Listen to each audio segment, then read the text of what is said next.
Hey everybody, Jake here and welcome to the hobby. We have a super fun video for you guys today. We're going to do a deep dive into the world of trading card grading. We're going to answer a lot of questions that people have been asking me. Things such as, should you have your Pokemon cards graded? What kind of Pokemon cards should you be grading? And what to look for in your trading cards to get the highest grades that you can get, and how you can really go about submitting your cards. So this is going to be a lot of fun. As some of you guys have heard, there's a new Pokemon grading service called CGC Grading. They're actually very reputable and are highly popular in the world of comic book grading. So I figured we'd give their grading service a shot. For example, we currently have most of our trading cards in my own collection graded by PSA. Currently, PSA graded cards are very difficult to go through their service, as their submission and cycle time is taking around 6 to 8 months, while CGC is a very fresh company and their current turnaround time is literally around 30 days. So definitely worth the shot. I am not really affiliated with any particular grading company, so I don't have any issues with picking CGC over PSA or anything like that. At the end of the day, it is a wonderful service, and I'm willing to go along with any grading service that offers the best service for the grading. So in front of me, we have a selection of Pokemon cards that I'm going to send in for CGC grading. They are varied across all kinds of different genres. We have English cards as well as Japanese Pokemon cards, both vintage cards and modern cards, and they also vary in terms of condition. And the goal of this stack is really to get a better understanding of how CGC does their grading. So we're gonna have a little bit of fun. We're gonna grade these cards ourselves beforehand and get an idea of how the grading service really works. And of course, once the card comes back to us in around 30 days, we're going to compare how our grades stack to the professional grades and just really reaffirm if the grading service is as accurate as we hope it will be. Let's check out the very first card in the stack, this wonderful, amazing Raikou. It's literally amazing because it is our first ever pulled amazing rare cards, very vibrant, amazing colors. And this is the first thing that you need to know about sending in cards for grading. You would have to put your cards inside of a soft sleeve and then insert it into a card saver or top loader to really make sure that the card is protected during the shipping process to the grading company. So right here we have our Raikou. Let's check out the condition of this Raikou ourselves and make sure that we want to send it in for grading. What Pokemon cards should you send in for grading? Grading does a couple of things for your Pokemon cards. The first is that it becomes encapsulated, so your Pokemon card is well protected from the environment for years to come. It really preserves the condition of your Pokemon card. The next thing that grading does is that it authenticates your Pokemon card. A lot of people, especially collectors, would only want to purchase an expensive Pokemon card if it is authenticated and legitimized. So grading is a great way to just reaffirm that your Pokemon card is 100% authentic. And the last thing that grading does, and by far the one that most people consider the most important, is it gives your Pokemon card a condition. Most grading service goes from a scale from 10 to 1, 10 being the best, gem mint, pristine, whatever they would like to consider it, and 1 being poor or the least desired condition. And this Raikou is going to be our benchmark because I think this Raikou is a pristine 10. So what are some conditions that you want to look for in your Pokemon card? Well, professional graders are going to look for 4 main categories. That is the centering of the Pokemon card, the surface of the card, the corners, as well as the edges. So this Pokemon card we pulled from a pack just around a week or 2 ago from the recording of this video, and it is as pristine as it gets. In Japan, they have a very strict standards for their print runs and their conditions. So most Pokemon cards right out of a pack from Japan is pretty darn close to gem mint. The border ring and centering on this card is pretty much dead center. You can see that there's just no difference on the edges at all. Let's check the back. The back is a great place to just make sure that there are no damages. And of course, this card is a great benchmark. And one of the reasons I'm sending it in is because I consider this card as close to pristine as I'm ever going to get. A extremely high quality card, and pretty much I can't see a single issue with it. So in my opinion, we all have an opinion. In my opinion, this card is as close to pristine as I'm ever going to get. So for this card, I'm going to send in for grading, and we're going to expect a grade of pristine gem mint 10 for this Pokemon card. All right, next card right off the stack, we have a Gardevoir Gx shiny from the Hidden Fates set, a very popular set, and a Pokemon card that is well deserving of getting graded. So what kind of card should you be sending in for grading? Any card that you want encapsulated, authenticated, and graded is what I should send in. So don't send your commons, uncommons, or energies. Any card that you think would really have a value bumped if you were to have it graded. So this card I also pulled fresh from a pack, and it looks pretty darn good in first glance. I don't see any major issues with it. The centering is not too bad on the front. There is no issues with the corners, and the edges looks fine, but when I turn it around on the back side, I think that this card is going to get a 9 to a 9.5 at best. It is definitely not a 10 in my opinion, and the main reason for that is that the centering is very off. So if you have a ruler, I highly recommend you get one purely for the purposes of grading. But if I were to use a ruler, I would say that the centering is a little bit off. On the right hand side border, you have around 3 millimeters of border, and on the left hand side you have 2 millimeters of border. So the card is significantly off centered, and in general, centering is one of the key components that a lot of collectors look for. And this is why I would say that even if you pull a card fresh out of a pack, it is not likely to be a 10. A 10 is still improbable even for a fresh packed pulled card, and this is a great example of that, where pretty much in English the margin for error is significantly higher than in Japanese sets.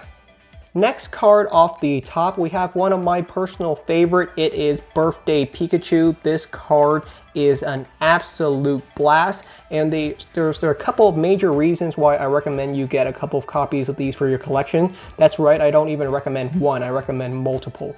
And the main reason for this card being so highly valued by me personally is that it is an excellent card for so many different collectors and occasions. I regularly give away these cards to friends and families for their birthday, especially if they are Pokemon fans, because it's just a classic Pokemon card, and it's a great unique presence that most people just don't really expect. It's wonderful when you can give someone a Birthday Pikachu card for their actual birthday, which is one of the great reasons why I have multiple copies of this card if I can. So, quick condition issue with this one. It's certainly not gem mint, not even close, I would say. So let's go off the list. The first one is centering. Centering, not too bad. I wouldn't say it's perfect, but not too bad. And that's going to be more of a concern as you go into the vintage card, which this card is from, you know, the year 2000. So it's a 20-year-old card. So there's going to be different condition issue. You're not going to find really pristine copies 20 years after the card is released. Those are just readily available anymore. So centering a little bit off. There's a little bit more on this side than the left side, but not too bad. Probably a 9 on the centering. Surface, surprisingly decent for how old it is. There are a couple of scratches on the hollow pattern. That's going to be expected. They aren't major issues, but that's mainly because the card's age is so old. As well, in the back, one of the things that I would definitely look for is whitening. That's pretty much where the colors on the print run have been removed, and you can see the white area that is made from the cardboard underneath, and there's definitely some whitening on this card. Nothing too crazy, but you can see there's a couple bit of whitening right down there. So definitely some cornering issues right there as well. So this card, not gem mint, that's for sure. I would say it's in excellent conditions though. If I were to professionally grade this card myself, I would give it around a 7.0 to 8.0. For the purpose of this video, we're going to be a little bit more optimistic. We're going to say that this card is an 8.0, but it's really up to the professional. I would be satisfied if this got a 7.0. Any lower, and I feel like they would be too strict on this particular card.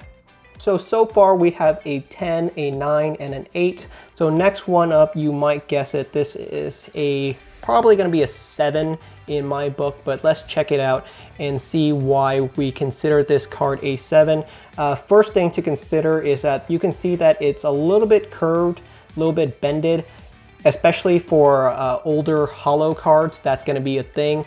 A lot of holo cards from, over time pretty much are going to get a little bit of a curve. That is not something that you should be concerned by. You do not get deduction on your grade if your card is curved. I've never seen that be a problem.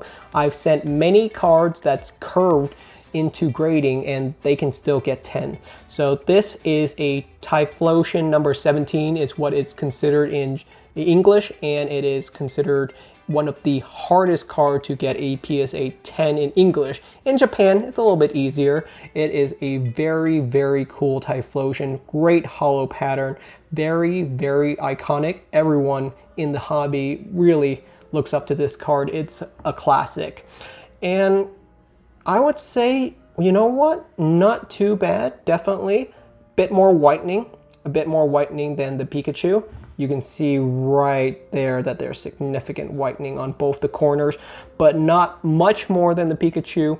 The big issue with this card is that the centering is significantly off. You can see right there on the left side, there's a lot more of the border than the right side. The right side, you barely have any border. So the centering on this card is significantly skewed.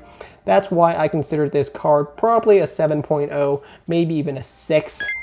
But at the end of the day, not too shabby. We'll see what grade it gets when it comes back and see if we're even close to what we were expecting. All right, so we have a Raikou that we expect to have a pristine 10. We have a 9, an 8, and a 7, so very nice sample size in both Japanese modern, English vintage, and Japanese vintage. So we have a decent sample size, but now we're going to go into more of a rapid fire round and get a bunch of cards graded really fast just so that we can have a larger sample size. First one up, we have a Mewtwo Gx from Shining Legends, the famous test tube Mewtwo. Very cool card, pulled right on the channel, packed fresh. But I will say that this card is definitely not a 10. We have a couple of major issues with it. The centering is significantly off. There's much more on this left-hand side as well as the top compared to the right and bottom. So some centering issues as well as some edge issue. You can see a little bit of whitening right down there and some more spotted whitening on the bottom side. So lots of little issues with it, even though this card is packed fresh. So yeah, this is a great example of a packed fresh card that I would expect to get a 9.0 or maybe even an 8.0 if they're being extra strict. So we're just gonna say conservative on that one. It's probably an 8 out of 10. Next one up, we have a Mew from the Fossil series. So a vintage Japanese Mew card. Front looks great. The surface is really nice, no major damage, especially for such an old Pokemon card. Really, really nice. Once again, we have a little bit of a curve, but that's not a major issue for me. Let's check the back. And here we can really start to spot some of the issues. Once again, a lot of whitening around the edges, so the edges are going to be a concern. And the interesting thing about CGC is they will give you a subgrade on every single one of these categories, so you can get a better understanding of how the final grade for your Pokemon cards really comes out. So some solid condition issues on the back of this card, but not a major concern for me because the front is absolutely gorgeous. And I really hope that they put a more large emphasis on the front of the Pokemon card, because at the end of the day, that's what you're going to be displaying. No one's going to see a little bit of whitening on the back, but in general, this card, not pristine, probably another 8.0 or 7. Let's be conservative and say that this is a 7.0. Next up, we have a modern English card, and that is our God Trio with Arceus, Dialga, Palkia Tag Team GX. Super cool card, very iconic, the statue version, alternative art. Front looks great, back looks excellent actually. Maybe a little bit of centering issues. Doesn't look to be a major concern for me. This one though, they might see a couple of flaws with it, maybe not pristine. So let's give a grade for this card at 9.5. I'm actually going to be really excited to see what grades these come back at, and are we even going to be close? Maybe we're not even close. Ooh, we have a really cool card up next, because this card is actually an error card. I definitely wanted to send in an error card into CGC because they do authenticate and grade error cards. So what is the error on this Mew? A couple of things on this Mew. First off, it's not the English version, surprisingly, not that you can read it anyway. This is actually the Japanese Ancient Mew, which is a different design. And the error is really small. It's right there on the very bottom. You can see it. Instead of saying Nintendo, it says Nintido. So a small spelling mistake on the word Nintido. Are they going to catch it? Are they going to recognize that this is an error card? That's going to be interesting. Can't wait to see what they do with this one. Front looks really good. You can see that weird cross line right towards its eye. So that is another error on the card. So the card actually has two errors. Very, very interesting. The back of the card actually looks really solid. A little bit of a scratch right there on the surface. So some surface issues, a little bit of whitening on the bottom. So once again, a very old Pokemon card that is not going to get a pristine condition, but that's all right. The fact that you have an authentic, graded, encapsulated Ancient Mew error card is really, really what's going to raise the value of this card. So that's what I'm hoping for. I'm not too worried about the grading on this one. So for example, this one, I'm probably going to assume that it's going to get like a 7.0, but that's not a major concern. For this card, it's really all about the authentication and the recognition that it is a proper, legitimate error card. So can't wait to see what that comes back as. Next one up, we have another vintage Japanese card. We have Dark Charizard. This card was actually given to me for free from a purchase in Japan. So a lot of Japanese game store, when you purchase cards from them, they'll put in free freebies pretty much for saying thank you for purchasing from us. And this Dark Charizard was one of the cards that I was given for free. And I just really, really appreciate it. So I just want to have it encapsulated and really appreciate the memory of this free card that I was provided by the Japanese store. So really nice on them. They'll do that to a lot of their purchasers. So it's actually pretty common to get stuff like this. And it's a really nice Dark Charizard too. Wonderful condition. A little bit of whitening. You can see a little bit of whitening right over there on the top right. A little bit more whitening on the bottom, nothing too major. Some cornering issue right there. You can see the corner is a little bit bented. So the card does have some issues. But once again, I picked this card because the surface looks great. If you look at the front of the card, it's pretty darn pristine. I don't really see any major scratches. A little bit of scratching on the front, but I pick cards that have wonderful display ability, and this card is really, really nice considering how old it is. So a really nice card. I'm going to say that this one is probably an 8.0 because there's just not a lot of whitening on it, even though there is a bit. So while not pristine, a decent condition card. And finally, we have our next card, which is a vintage English card in our Rocket's Mewtwo. This one was actually given to me in a mystery box from a local game store. So once again, it's really all about the memory for me and the displayability. First major thing on this card is that the displayability on it is great. Look at how holographic it is. Wonderful pattern, and the front pretty much scratch free. Really nice condition. Centering pretty much spot on. I don't see any major issues with the centering on this card. So let's flip it over and see on the back if we see any major concerns. I'm gonna let you guys look at it for a little bit, and I can already see a couple of concerns.